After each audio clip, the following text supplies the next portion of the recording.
संत कबीर कह गए हैं कि मन के हारे हार है, मन के जीते जीत। कहे कबीर गुरु पाइये, मन ही के परतीत। चुनौतियां और परेशानियां हम सब की जिंदगी का एक अनिवार्य हिस्सा हैं। जिंदगी में, दुनिया में ऐसा कोई जीव नहीं है, ऐसा कोई इंसान नहीं है जिसने दुख और पीड़ा को देखा नहीं है।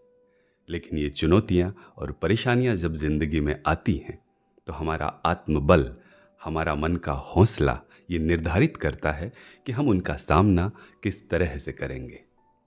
महात्मा बुद्ध ने भी जब जीवन का परम ज्ञान होने के बाद सिखलाई के रूप में 4 आर्य सत्य हमें बताए, तो पहला आर्य सत्य महात्मा बुद्ध ने यही कहा था कि जीवन में हर जगह दुख ही दुख है। लेकिन अंतिम आर्य सत्य के रूप में बुद्ध ने यह भी कहा कि दुख का निवारण संभव है।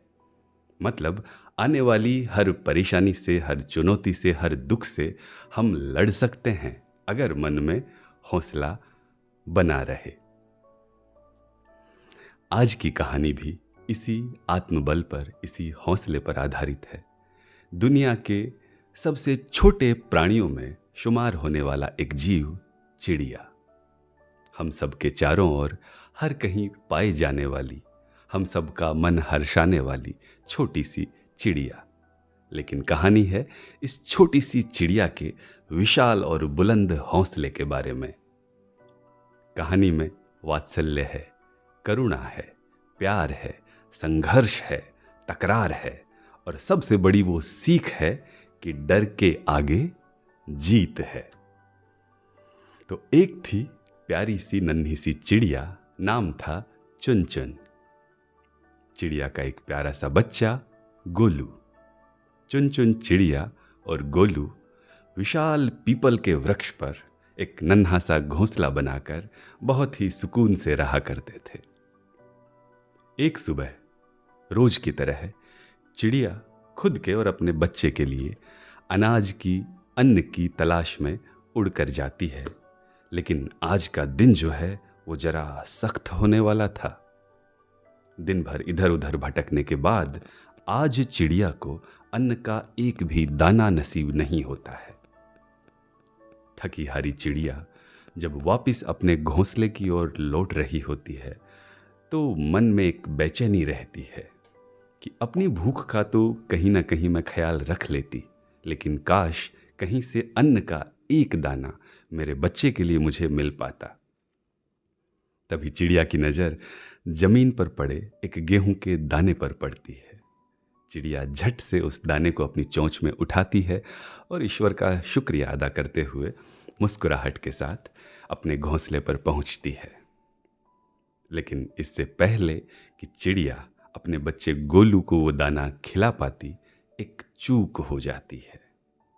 चिड़िया की चोंच से वो दाना फिसल कर पीपल के वृक्ष की डाल में बनी एक दरार में, एक खांच में फंस जाता है।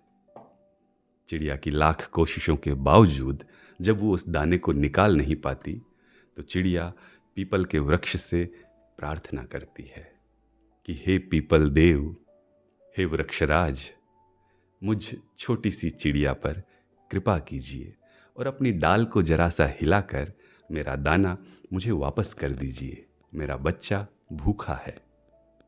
चिड़िया की बात सुनकर पीपल का पेड़ पहले तो जोर से हंसता है और हंसते हुए बड़े ही व्यंग्य से चिड़िया को जवाब देता है। वृक्ष बोला चिड़िया से, सुन चिड़िया मेरी बात, इस घर की यह रीत है, एक आवत एक जात। तुझ जैसे सैकड़ों पक्षियों के घोंसले मैं अपने ऊपर पालता हूं।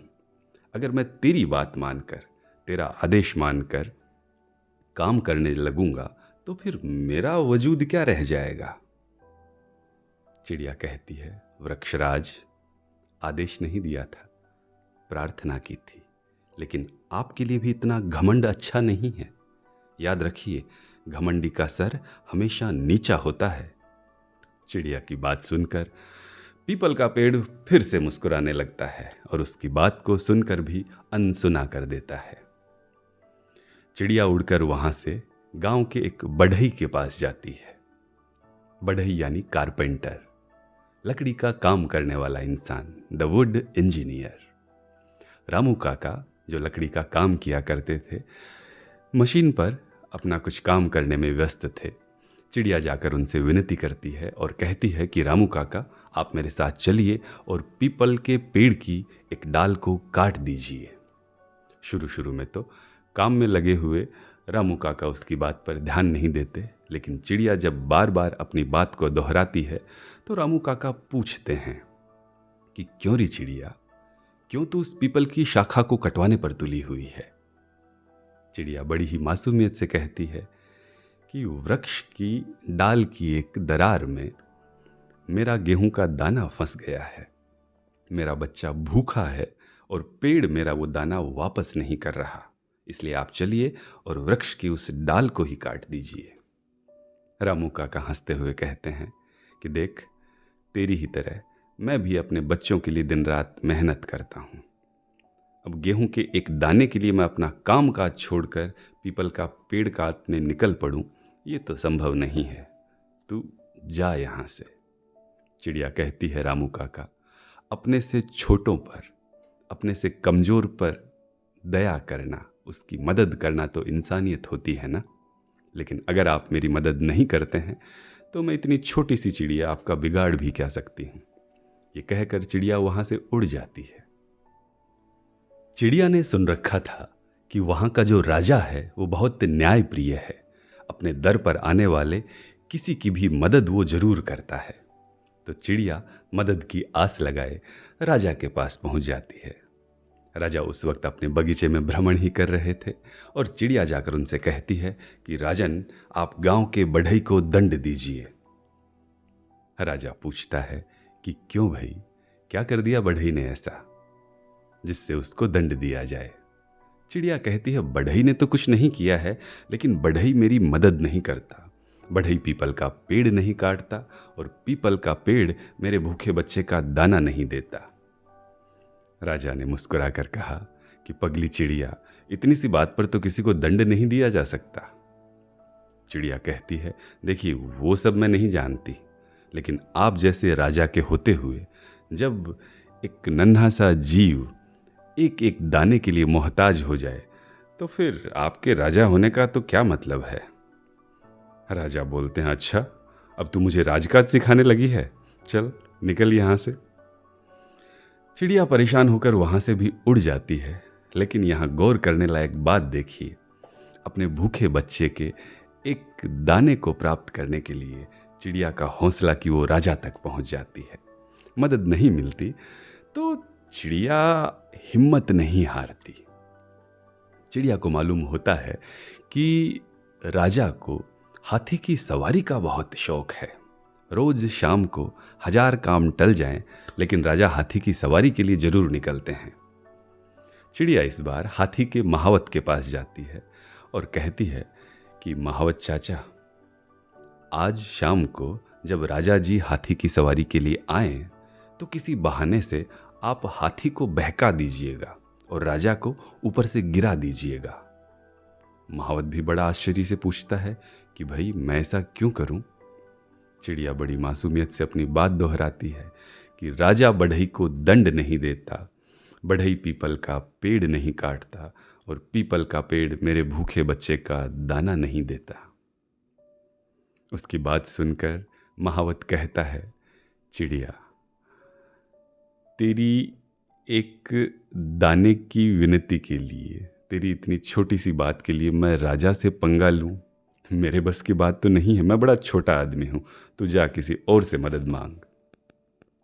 अब चिड़िया निराश होकर अंतिम रूप से हाथी के पास पहुंचती है और हाथी की खुशामद करते हुए कहती है कि हाथी राजा, देखिए आज के इंसानों में तो इंसानियत बची नहीं है, लेकिन आप इतने विशाल जानवर हैं, आप तो अपना जानवरपना दिखाइए और आपका महावत जब भी आपको अब दिखाई दे उसे सूंड में उठाकर पटक दीजिए। हाथी भी बड़ा घबरा जाता है कि भाई भला मैं क्यों अपने ही महावत को सूंड में उठाकर पटक दूं। चिड़िया बहुत ही विनती के साथ में, बहुत ही मासूमियत के साथ अपनी कहानी फिर दोहराती है कि महावत जो है वो राजा को नहीं गिराता, राजा जो है वो बढ़ई को दंड नहीं देता, बढ़ई पीपल का पेड़ नहीं काटता और पीपल का पेड़ मेरे भूखे बच्चे का दाना नहीं देता।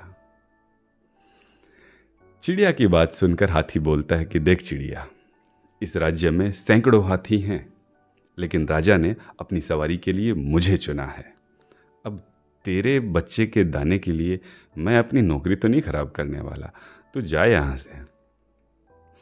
अब चिड़िया का लगभग हर रास्ता मदद वाला बंद हो चुका था। चिड़िया परेशान तो थी, लेकिन उसने भी सुन रखा था कि भगवान के घर देर है मगर अंधेर नहीं। चिड़िया को अब एक चींटी दिखाई देती है और चिड़िया फुदक कर उस चींटी के पास पहुंच जाती है और बड़े ही प्यार से उस चींटी से कहती है कि प्यारी चींटी बहना, अपनी इस बड़ी बहन की मदद करो ना। चींटी बड़ा आश्चर्य से पूछती है कि मैं भला तुम्हारी क्या मदद कर सकती हूँ। चिड़िया फौरन कहती है कि राजा का जो हाथी है, तुम उसकी सूंड में घुसकर काट खाओ और एक ही बार में काम तमाम कर दो। चींटी बड़ी हैरानी से पूछती है कि मैं भला राजा के हाथी को क्यों काट खाऊं। चिड़िया कहती है देख बहना, हाथी जो है वो अपने महावत को सूंड में उठाकर नहीं गिराता, महावत राजा को नहीं गिराता, राजा बढ़ई को दंड नहीं देता, बढ़ई पीपल का पेड़ नहीं काटता और पीपल का पेड़ मेरे भूखे बच्चे का गेहूं का दाना वापस नहीं करता। अब मैं किसके पास जाऊं। चींटी बोलती है मैं भी एक दाने की तलाश में ही निकली थी। अब मैं मेरी तलाश छोड़कर तेरे दाने के चक्कर में राजा के हाथी को काटती फिरूं, इतनी फुर्सत नहीं है मेरे पास में, तो जा यहां से।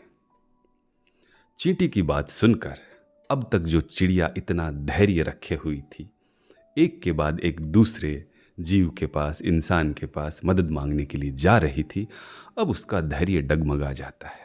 चिड़िया की आंखों में खून उतर आता है और चिड़िया बहुत ही रौद्र रूप धारण कर चींटी से कहती है कि देख चींटी, उस पीपल के पेड़ का, उस रामू काका का, उस राजा का, उस महावत का और उस हाथी का तो मैं कुछ बिगाड़ नहीं सकती थी, लेकिन तेरा मैं बहुत कुछ बिगाड़ सकती हूँ। वेज ना सही, आज नॉन वेज ही सही, दाना समझकर तुझे तो अभी का अभी खा सकती हूँ। ये कहते हुए चिड़िया ने गुस्से में भरकर चींटी को अपनी चोंच में उठा लिया। अब जान पर बनी देखकर चींटी ने रंग बदला और कहा कि मैं तो मजाक कर रही थी, अभी थोड़ी देर पहले ही तो तुम मुझे बहन कह रही थी, चलो ना मैं तुम्हारी मदद करती हूँ। चिड़िया अब खुश हो जाती है और चींटी को लेकर हाथी को मजा चखाने के लिए पहुँचती है। जब हाथी चिड़िया और चींटी के तेवर देखता है तो घबरा जाता है। हाथी बोलता है कि मैंने भी वो कहानी सुनी है कि मेरे पुरखों में से किसी एक ने अपनी मदमस्त चाल में चलते हुए कुछ चींटियों को कुचल दिया था और तुम्हारे किसी पूर्वज ने बदला लेने के लिए उस हाथी की सूंड में घुसकर काट खाया था और दर्द के मारे मेरा वो दादा परदादा बेचारा मर गया था। मैं उस गलती को नहीं दोहराऊंगा, तुम मुझे माफ़ करो, मैं किसी ना किसी बहाने से महावत को जरूर पटक दूंगा। अब महावत ने जब ये बात सुनी तो महावत बोला, मुझ गरीब की क्यों हड्डी पसलियां तोड़ते हो, ठीक है, अगर ऐसी ही बात है तो मैं राजा को गिरा दूंगा। यही बात राजा के कानों तक पहुंची तो राजा ने बड़ा आश्चर्य किया कि देखिए क्या कमाल की बात है, एक नन्ही सी चिड़िया का एक दाने के लिए इतना हौसला, इतनी हिम्मत कि आज वो सरकार गिराने पर चल पड़ी है। चिड़िया की इतनी हिम्मत देखकर राजा भी तुरंत बढ़ई को बुलाता है और आदेश देता है कि फौरन उस पेड़ को काट कर लाओ, नहीं तो 100 कोड़े खाने के लिए तैयार हो जाओ।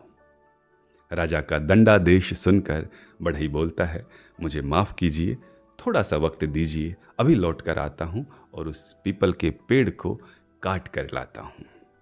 अब चिड़िया की खुशी का कोई ठिकाना ना था। पीपल के पेड़ ने देखा कि बढ़ई उसी की तरफ चला आ रहा है। एक हाथ में आरी है, दूसरे हाथ में कुल्हाड़ी है और कंधे पर वही चिड़िया बैठी है।